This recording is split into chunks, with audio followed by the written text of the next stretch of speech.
আমরা এই কোটা প্রথার নিপাত চাই। আমাদের দাবি 30 তারিখের মধ্যে যদি মানে তবে তো ভালো, আর যদি না মানে তবে সর্বাত্মক আন্দোলন করা হবে।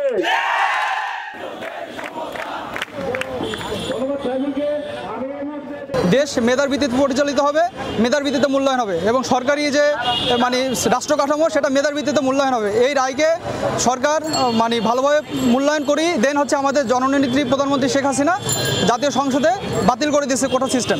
কিন্তু 2024 সালে আমরা এসে দেখলাম যে হাইকোর্ট সেই রায়কে আবার অবৈধ ঘোষণা করছে।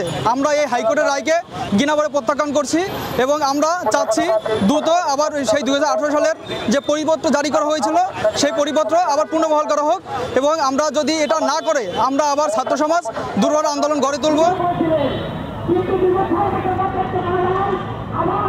থেকে 24 সাল পর্যন্ত কোটাবিহীন রাষ্ট্র ছিল এবং মেধার ভিত্তিতে সবকিছু নিয়োগ হয়েছিল, কিন্তু এই 2024-এ এসে হাইকোর্ট কার প্ররোচনায়, কিসের জন্য, কাদের জন্য, মানে এই বৈষম্যহীন সমাজে আবার নতুন করে বৈষম্য ক্রিয়েট করেছে, এটা আসলে বলার অপেক্ষা রাখে না।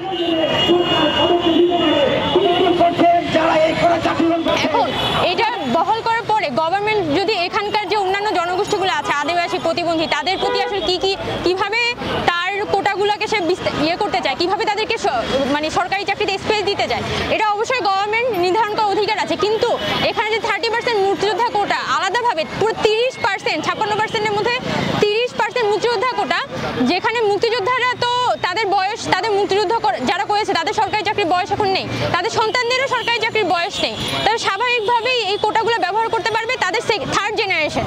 এখন থার্ড জেনারেশন যেটা ফার্স্ট জেনারেশন, সেকেন্ড জেনারেশন মানে এই কোটাটা ব্যবহার করার পরেও কেন হচ্ছে থার্ড জেনারেশনকেও এই কোটাটার সুবিধা দিতে হবে অনবরত?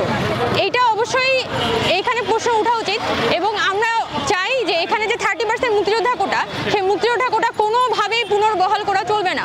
এটাই আমাদের আন্দোলনের সবথেকে মূল পয়েন্ট। কোটা প্রথার প্রচলন কেন? কোটা প্রথার প্রচলন হচ্ছে পিছিয়ে পড়া জনগোষ্ঠীকে আমাদের সমপর্যায়ে নিয়ে আসার জন্য।